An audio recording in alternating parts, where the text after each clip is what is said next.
ആലപ്പുഴയിലെ തിരോധാന കേസുമായി ബന്ധപ്പെട്ട് അന്വേഷണ സംഘവുമായി നിസ്സഹകരണം തുടർന്ന പ്രതി സെബാസ്റ്റ്യൻ. കാണാതായ ഏറ്റുമാനൂർ സ്വദേശി ജൈനമ്മയെ പരിചയമുണ്ടെന്ന് പ്രതി അന്വേഷണ സംഘത്തോട് മൊഴി നൽകി. വിവരങ്ങളുമായി അമീഷ പ്രദീപ് ചെയ്യുന്നുണ്ട്. അമീഷ, അന്വേഷണം ഇപ്പോൾ എങ്ങനെയാണ് പുരോഗമിക്കുന്നത്? സെബാസ്റ്റ്യൻ ഇപ്പോൾ പൂർണ്ണമായും അന്വേഷണ സംഘവുമായി നിസ്സഹകരണം ഇപ്പോഴും തുടരുകയാണോ? കൂടുതൽ വിശദാംശങ്ങൾ എങ്ങനെയാണ്? ആതിര, ഈ കേസിൻ്റെ തുടക്കം മുതലേ പ്രതിയായിട്ടുള്ള സെബാസ്റ്റ്യൻ കേസിനോട് അല്ലെങ്കിൽ ചോദ്യം ചെയ്യലിനോട് പൂർണ്ണമായും സഹകരിക്കുന്നുണ്ടായിരുന്നില്ല. എന്നാൽ ഈ കുറച്ച് ദിവസങ്ങളായി പോലീസിൻ്റെ ചോദ്യങ്ങൾക്കായി ചെറിയ മറുപടികളെല്ലാം തന്നെ പ്രതിയുടെ ഭാഗത്തു നിന്നും ഉണ്ടാവുന്നുണ്ട്. ഇന്നലെ ഇപ്പോൾ ഉണ്ടായ ചോദ്യം ചെയ്യലിൽ ജൈനമ്മയെ അറിയാം എന്ന് ഒരു പരിചയമുണ്ട് എന്നുള്ള ഒരു മറുപടി പ്രതിയിൽ നിന്നും ഉണ്ടായിരുന്നു.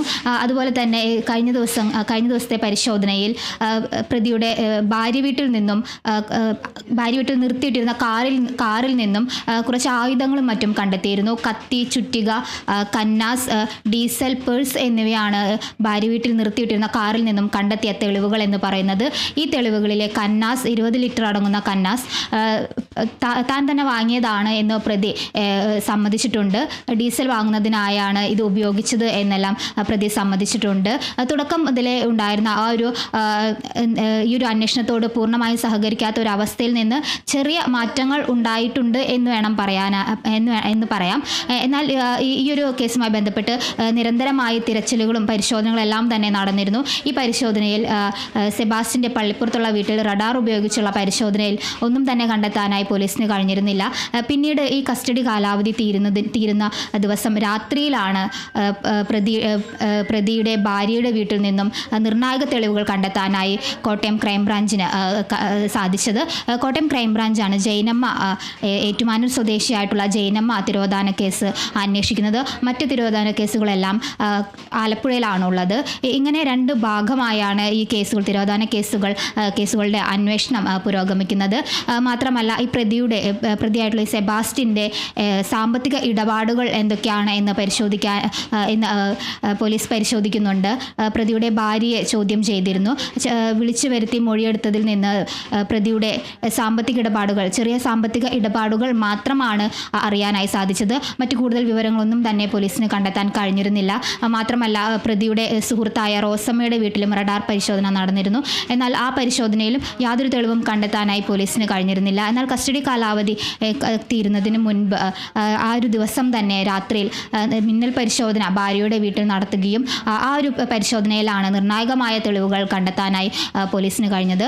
പിന്നെ ഈ പരിശോധനയുടെ ആദ്യഘട്ടത്തിൽ പള്ളിപ്പുറത്തെ സെബാസ്റ്റ്യൻ്റെ വീട്ടിൽ നിന്നും ലഭിച്ച അസ്ഥികളുടെ DNA പരിശോധനാ ഫലം വരാനുണ്ട്. ഈ DNA പരിശോധനാ ഫലം കേസിൽ വളരെയധികം നിർണായകമാകും. ഈ പരിശോധനയുടെ അടിസ്ഥാനത്തിലായിരിക്കും ഇനി മുന്നോട്ടുള്ള അന്വേഷണത്തിൻ്റെ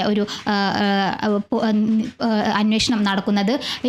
ഈ DNA പരിശോധനയ്ക്കായി നിലവിൽ കാണാതായിട്ടുള്ള ആലപ്പുഴ സ്വദേശി ബിന്ദു പത്മനാഭൻ്റെ സഹോദരൻ വിദേശത്ത് നിന്നും നാട്ടിലെത്തിയിരുന്നു. DNA പരിശോധനയ്ക്കായുള്ള സാമ്പിളുകൾ നൽകുന്നതിന് വേണ്ടിയാണ് ബിന്ദു പത്മനാഭൻ്റെ സഹോദരൻ നാട്ടിലെത്തിയത്. പിന്നെ മറ്റൊരു കേസ് ആയിഷയുടേതാണ്. ആലപ്പുഴ സ്വദേശിയായിട്ടുള്ള ആയിഷയുടേതാണ്. ഈ ആയിഷ തിരോധാനവുമായി ബന്ധപ്പെട്ടാണ് പ്രതി സെബാസ്റ്റ്യൻ്റെ സുഹൃത്ത് റോസമ്മയുടെ വീട്ടിൽ തിരച്ചിൽ നടത്തുന്നത്. എന്നാൽ അതിൽ നിന്നൊന്നും യാതൊരു തെളിവുകളും കണ്ടെത്താനായില്ല. ഇപ്പോൾ കണ്ടെത്തിയിരിക്കുന്ന തെളിവുകൾ എന്ന് പറയുന്നത് ഭാര്യ വീട്ടിൽ നിർത്തിയിട്ടിരിക്കുന്ന കാറിൽ നിന്നും ചുറ്റിക, കത്തി, കന്നാസ്, ഡീസൽ, പേഴ്സ് എന്നീ തെളിവുകളാണ്. ഈ തെളിവുകൾ കണ്ടെത്തിയിരിക്കുന്നത് ജൈനമ്മ തിരോധാന കേസിലാണ്. ഏറ്റുമാനൂർ സ്വദേശിയായിട്ടുള്ള ജൈനമ്മ തിരോധാന കേസിലാണ് ഈ തെളിവുകൾ കണ്ടെത്താനായി ക്രൈംബ്രാഞ്ചിന് കഴിഞ്ഞത്. ഈ പ്രതിയുടെ കസ്റ്റഡി കാലാവധി അവസാനിക്കുന്ന ദിവസം രാത്രി ഭാര്യയുടെ വീട്ടിൽ നടത്തിയ മിന്നൽ പരിശോധനയിലാണ് ഇത്തരത്തിലൊരു തെളിവുകൾ കണ്ടെത്താനായി ക്രൈംബ്രാഞ്ചിന് കഴിഞ്ഞത്. കസ്റ്റഡി കാലാവധി പൂർത്തിയാകുന്നതിന് മുൻപ് തന്നെ പരമാവധി തെളിവുകൾ ശേഖരിക്കാനുള്ള തീവ്ര ശ്രമത്തിൽ തന്നെയായിരുന്നു ക്രൈംബ്രാഞ്ച് ഉണ്ടായിരുന്നത്. എന്തായാലും അത്തരത്തിൽ ഒരു നീക്കം ക്രൈംബ്രാഞ്ച് നടത്തിയെങ്കിലും ആ തെളിവുകളെല്ലാം തന്നെ കണ്ടെത്താനായി ക്രൈംബ്രാഞ്ചിന് കഴിഞ്ഞിട്ടുണ്ട്. ഇപ്പോൾ ജൈനമ്മയെ അറിയാം എന്നുള്ള ഒരു കാര്യം പ്രതി സമ്മതിച്ചിട്ടുണ്ട്. തുടക്കം മുതൽ ഉണ്ടായിരുന്ന ഒരു സഹകരണം, പൂർണ്ണമായും ഒരു സഹകരണം പ്രതിയുടെ ഭാഗത്തു നിന്നും ഉണ്ടായിരുന്നില്ല. എന്നാൽ കൂടി ജൈനമ്മയെ അറിയാം എന്നും കണ്ടെടുത്ത തെളിവുകളിൽ ഒരു തെളിവായ കന്നാസ് താൻ ഉപയോഗിച്ചതാണ്, ഡീസൽ വാങ്ങാൻ ഉപയോഗിച്ചതാണ് എന്നുള്ള ചെറിയ മറുപടികൾ പ്രതിയുടെ ഭാഗത്തു നിന്നും ഉണ്ടായിട്ടുണ്ട്. എന്തായാലും DNA പരിശോധനാ ഫലം നാളെയാണ് വരാനിരിക്കുന്നത്. ഈ DNA പരിശോധനാ ഫലം വരുന്നതോടുകൂടി തന്നെ ഈ കേസിൽ കൂടുതൽ കാര്യങ്ങൾ ഈ DNA പരിശോധനാ ഫലം സഹായകമാകുമെന്ന് തന്നെയാണ് കരുതുന്നത്. ആതിര. ശരി, അമീഷ. ആലപ്പുഴയിലെ തിരോധാന കേസുമായി ബന്ധപ്പെട്ട് അന്വേഷണ സംഘവുമായി നിസ്സഹകരണം തുടരുകയാണ് പ്രതി സെബാസ്റ്റ്യൻ. കാണാതായ ഏറ്റുമാനൂർ സ്വദേശി ജൈനമ്മയെ പരിചയമുണ്ടെന്ന് പ്രതി അന്വേഷണ സംഘത്തോട് മൊഴി നൽകിയിരിക്കുകയാണ്. അന്വേഷണം ഇപ്പോൾ പുരോഗമിക്കുന്നു.